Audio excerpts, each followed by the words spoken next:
Hai semua, balik lagi bersama saya Cica di sini.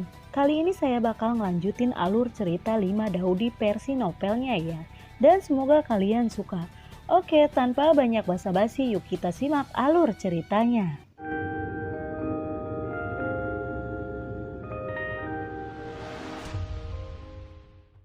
Di cerita sebelumnya, Liu Xiaohui merencanakan untuk pergi ke dinasti Tang. Pertama untuk melawan dinasti Tang dan membantu kerajaan Dali. Kedua untuk makam Kaisar kuno Tuosi yang legendaris muncul di perbatasan dinasti Tang. Liu Xiaohui lalu berkata, "Kami telah menyiapkan staf kami hari ini dan kami akan berangkat besok," ucap dari Liu Xiaohui. Mendengar ini, Xiaoyan mengangguk dan segera berkata, "Tang Haotian membunuh Bingxin. Saatnya untuk menyelesaikan masalah ini." Xiaoyan segera mengirim seseorang untuk menemukan tetua pertama dan tetua kedua dan memberitahu mereka tentang situasi Xiaoya. Untuk tindakan klan Xiao, Taeyun dan Yao Tian sangat mendukung. Selain itu mereka mengirim Xiaoyan 5 tetua tingkat Daoseng untuk pergi ke dinasti Tang bersama dengan Xiaoyan dan yang lainnya. Pada saat yang sama, Liu Xiaohui juga dalam ayunan penuh untuk memanggil kekuatan dari klan Xiao. Dan pada saat yang sama juga dia mengirimkan undangan ke beberapa orang kuat di luar klan Xiao dan menawarkan hadiah yang sangat bagus. Dengan remunerasi murah hati yang diberikan oleh klan Xiao, banyak orang juga bergabung dengan operasi ini. Termasuk He Shengnian, Yun Fen, dan Li Jian yang berada di 10 besar daftar kuat Akademi Shengnan. Tentu saja alasan mengapa orang-orang ini berpartisipasi dalam operasi klan Xiao ini mungkin bukan karena hadiah yang diberikan oleh klan Xiao, tetapi demi makam Kaisar kuno Tuosi. Setelah setengah hari pemanggilan, klan Xiao memanggil total 50 ahli yang kuat. Di antara 50 orang kuat, Xiaoyan, Xiao Yao, Liu Xiaohui, Nalan Qingsue, Jiu Bai, dan Linglong semuanya telah mencapai tingkat Daoseng.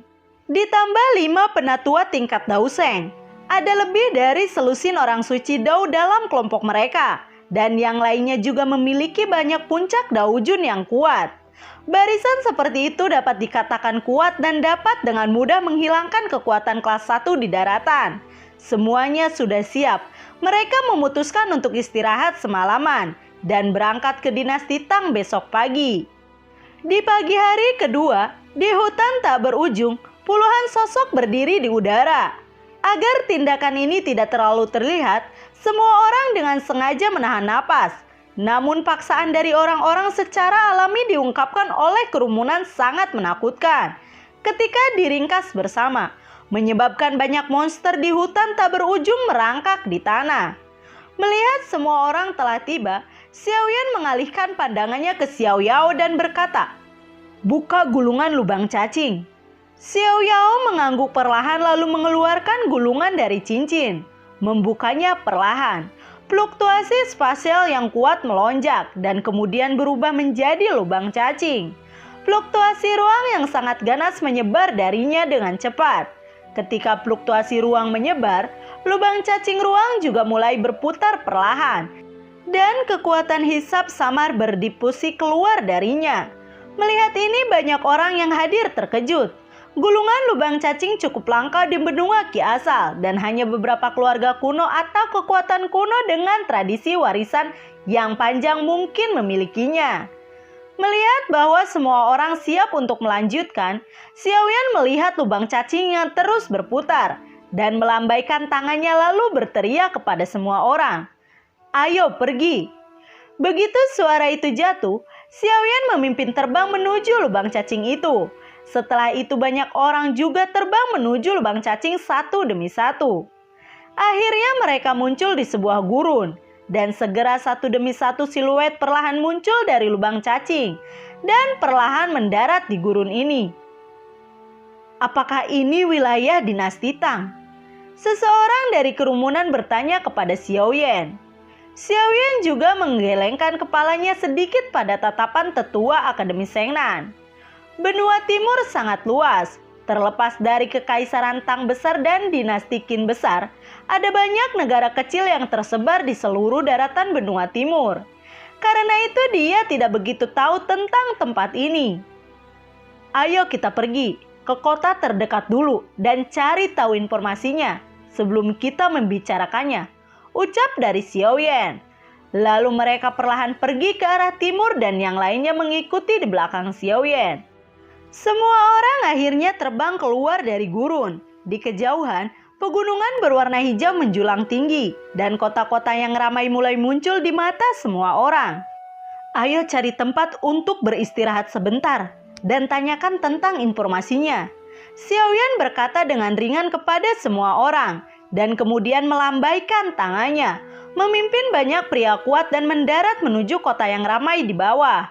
Semua orang mendarat di kota di sudut kosong, dan agar tidak menarik perhatian, mereka semua sengaja menahan napas. Kemudian kelompok itu berjalan perlahan ke kota. Popularitas kota ini sangat panas. Jalanannya penuh dengan keramaian. Mereka tidak pernah membayangkan bahwa ada kota-kota yang begitu makmur di benua timur.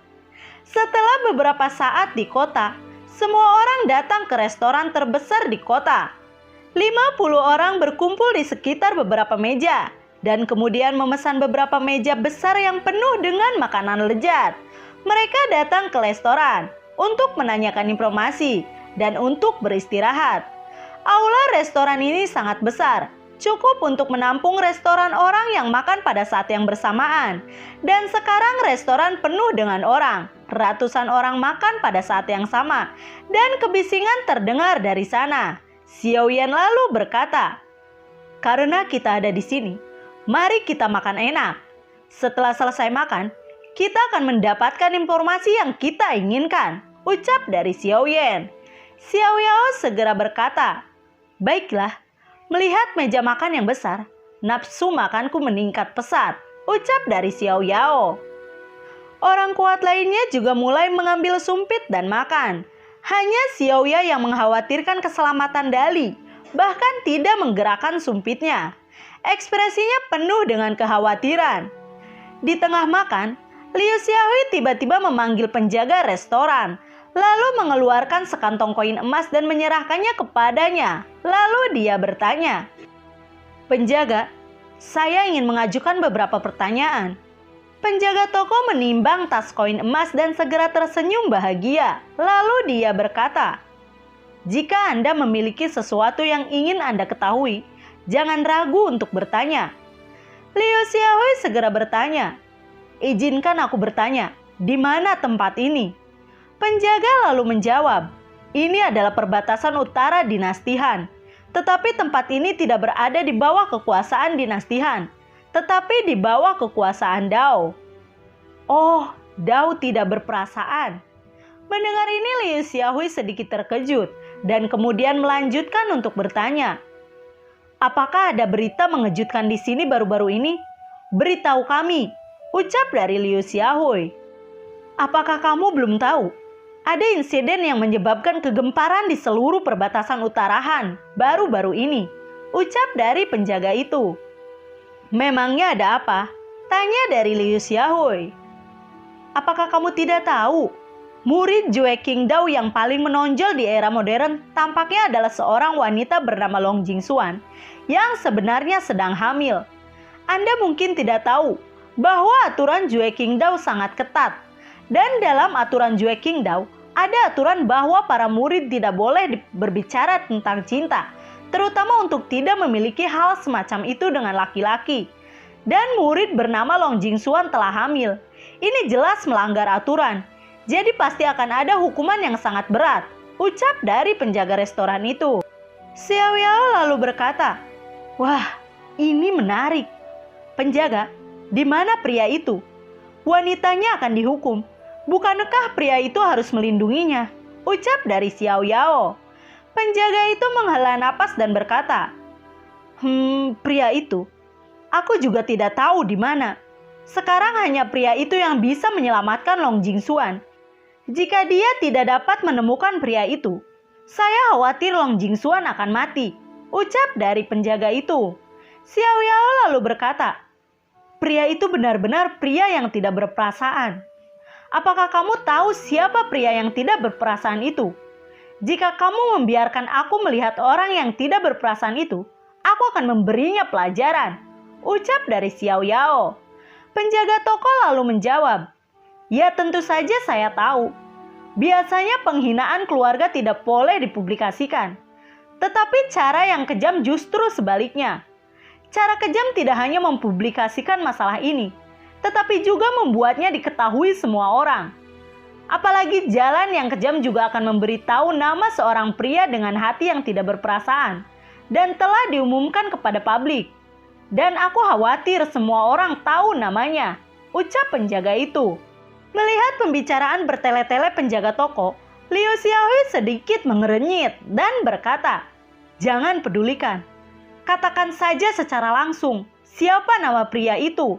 Kami akan segera pergi, jadi mari kita singkat saja, ucap dari Liu Xiaohui.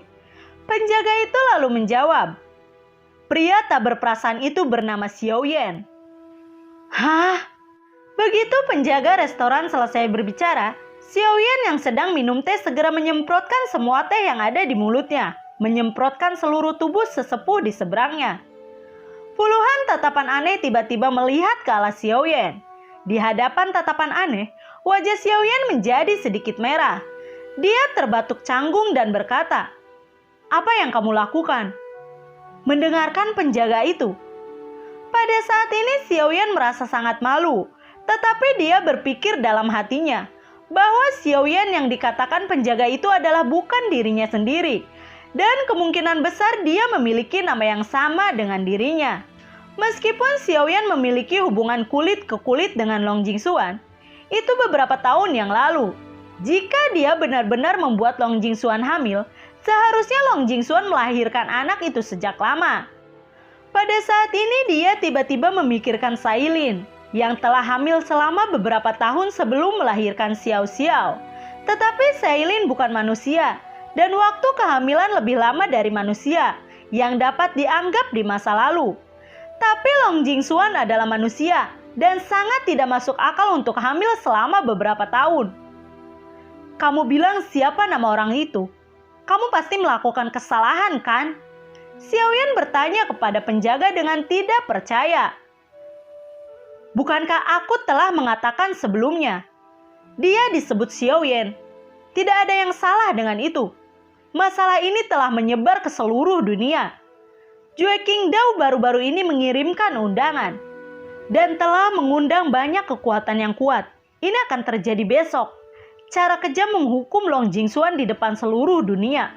Apalagi cara kejam juga telah mengeluarkan kata-kata, jika Xiao Yan tidak muncul besok, Long Jingxuan pasti akan mati. Jika Xiao Yan muncul, biarkan Xiao Yan membawa Long Jingxuan pergi. Mulai sekarang, Long Jingxuan akan diusir dengan cara yang kejam, ucap dari penjaga itu. Bagi semua orang ini benar-benar berita yang mengejutkan.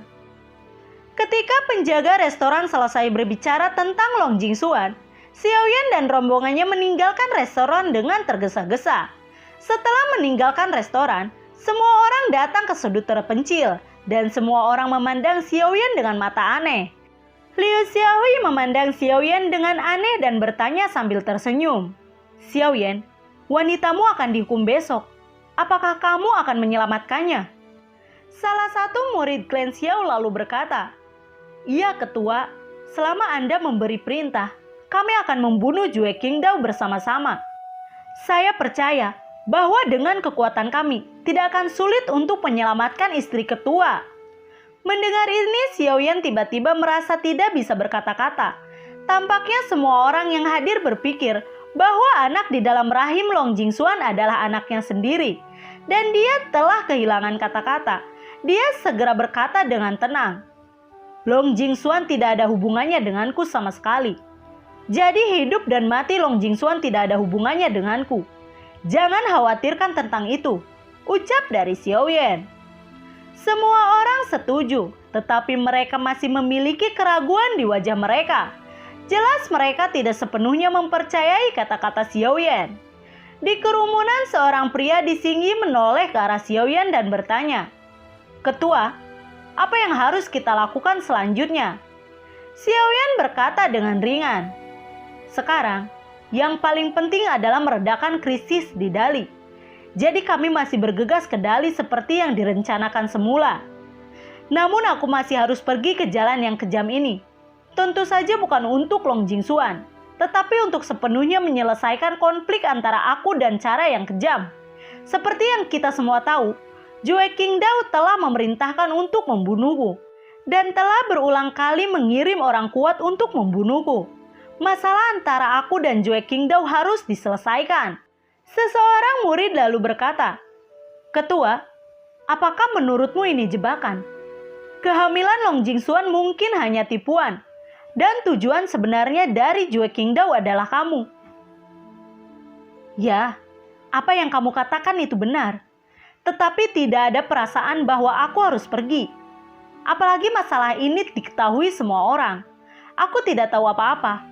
Tapi sekarang aku sudah tahu. Jika aku tidak pergi, orang-orang kejam itu mengira aku tidak takut pada mereka. Apalagi jika cerita ini menyebar, pasti akan menjadi bahan tertawaan orang-orang. Xiaoyan berkata dengan tegas. Karena ketua telah memutuskan untuk membuat keributan, kami akan menemanimu. Semua orang berkata serempak. Xiaoyan segera memutuskan. Dengan cara ini, aku akan membagi pasukan menjadi 2 kelompok. Dan separuhnya akan terus bergegas ke arah kerajaan Dali. Dalam perjalanan untuk menyelamatkan krisis di kerajaan Dali. Sementara cara yang lain akan menemaniku ke Jue Qingdao. Xiaoyan segera membagi kerumunan menjadi 2 kelompok. Liu Xiaohui, Xiao Yao, Jiu Bai, Linglong, Nalan Qingsue, Lian, Pang Han, dan 10 ahli klan Xiao yang kuat. Orang-orang ini akan bergabung dengan Xiaoyan, pergi ke Jue Qingdao. Orang-orang lainnya bergegas ke Dali terlebih dahulu untuk menyelamatkan krisis di Dali. Segera 2 kelompok orang berpisah. Xiaoyan dan yang lainnya terbang langsung ke utara, dan Xiaoya, Tiewe, dan yang lainnya terbang ke selatan. Hanya dalam sekejap mata, semua orang telah tiba di sebuah kota kecil di kaki gunung Jiqing. Semua orang segera memutuskan untuk tinggal di kota selama 1 malam dan kemudian memasuki jalan yang kejam besok. Meskipun barisan kelompok Xiaoyan sangat menakutkan, sebagai sekte kuno dengan sejarah panjang, Taoisme tak berbalas harus sangat kuat dalam latar belakang dan kekuatan. Oleh karena itu, Xiaoyan dan yang lainnya terus berhati-hati. Malam itu Xiaoyan dan yang lainnya berkumpul untuk membahas tindakan balasan atas tindakan ini. Menurut informasi akurat yang diperoleh oleh Xiaoyan, Jue Qingdao telah mengundang banyak kekuatan besar kali ini. Selain itu, pertahanan Jue Qingdao telah menjadi sangat kuat dalam beberapa hari terakhir. Hampir tidak mungkin untuk memasuki Jue Qingdao secara diam-diam. Oleh karena itu, semua orang segera membuat keputusan untuk melakukan pertarungan besar jika mereka mau. Sehingga Jue Qingdao itu benar-benar dilemparkan ke dalam kekacauan. Malam itu mereka mendiskusikannya sampai tengah malam, lalu kembali ke kamar masing-masing untuk beristirahat, dan hanya menunggu sampai besok. Waktu berlalu begitu cepat. Di pagi hari kedua, ketika langit baru saja terbit, Xiaoyan dan rombongannya diam-diam meninggalkan penginapan dan menuju pegunungan tanpa perasaan. Di pegunungan tanpa perasaan, ada tebing yang disebut tebing patah hati. Di tebing patah hati terdapat alun-alun besar.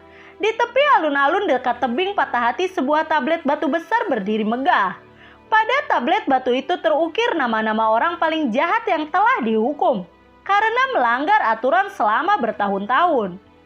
Pada saat ini ada hampir 1.000 orang yang duduk di alun-alun, dan orang-orang ini duduk dalam bentuk setengah lingkaran. Mereka semua mengenakan jubah biru muda. Ada banyak alas batu yang menjulang tinggi di bagian atas alun-alun. Pada saat ini alas batu semuanya dipenuhi dengan orang. Orang-orang ini berasal dari kekuatan lain yang diundang kali ini. Meskipun ada lebih dari 1.000 orang di alun-alun, seluruh alun-alun tampak sunyi. Bahkan tidak ada satu suara pun. Semua mata tertuju pada platform batu di tengah alun-alun. Di sana seorang wanita dalam jubah berwarna bulan diikat erat ke pilar batu besar dengan tali panjang. Wanita berjubah bulan matanya sedikit tertutup dan perutnya yang sedikit membuncit merusak kesempurnaan sosoknya. Wanita itu adalah Long Jingxuan. Long Jingxuan diikat oleh tali emas yang ditinggalkan oleh peri tak berperasaan. Long Jingxuan sebagai murid Jue Qingdao yang paling menonjol di era modern sedang hamil. Kejadian ini benar-benar memalukan untuk Jue Qingdao. Oleh karena itu, ketika kepala Dao tak berperasaan dan banyak tetua mengetahui hal ini, mereka semua sangat marah dan dengan suara bulat memutuskan untuk menjatuhkan hukuman paling kejam kepada Long Jingxuan. Mengenakan 10.000 pedang dalam formasi pedang tanpa hati. Di kursi batu di tangga tertinggi, ada seorang wanita parubaya berjubah hijau. Wanita berjubah hijau adalah Yunlan, kepala Jue Qingdao saat ini. Dan di samping Yunlan duduk seorang wanita tua berjubah hijau dengan rambut putih. Orang ini adalah penatua agung, Yang Hui, yang kejam. Ketua, waktunya hampir habis. Saya tidak berpikir bahwa Xiaoyan akan datang. Xiaoyan tidak bodoh. Dia tahu itu jebakan. Jadi bagaimana dia bisa datang? Sekarang, saatnya untuk menghukum Long Jingxuan, ucap dari penatua Yang Hui. Baiklah, Yunlan mengangguk, lalu berdiri perlahan dan berkata dengan keras, muridku Long Jingxuan melanggar aturan sekte, bersetubuh dengan musuh nomor 1, Xiaoyan, dan mengandung anak dari Xiaoyan. Benih jahat Xiaoyan adalah kejahatan keji. Dan hari ini, di depan banyak orang kuat di dunia, aku akan menghukum Long Jingxuan dengan formasi pedang tak berperasaan, ucap dari Yunlan. Setelah itu dia bertanya pada Long Jingxuan di tengah alun-alun. Long Jingxuan, apakah ada yang ingin kamu katakan? Long Jingxuan perlahan mengangkat kepalanya, kemudian suara rendah perlahan terdengar. Aku tidak punya apa-apa pun untuk dikatakan. Baiklah, kematian sudah dekat. Jangan akui kesalahanmu. Mulai formasi pedang tanpa hati.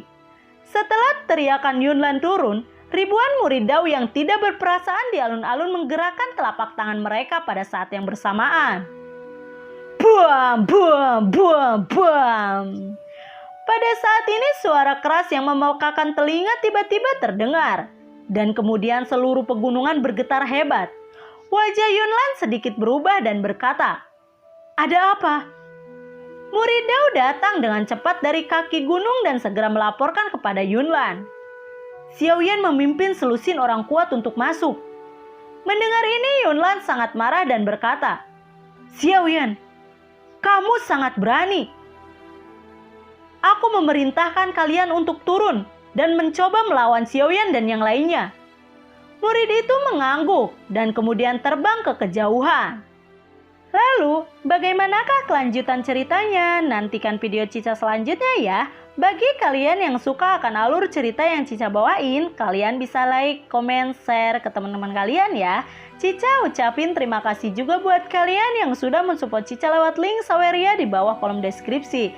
Dan semoga sehat selalu ya buat kalian. Cica mohon pamit dan assalamualaikum. Dadah.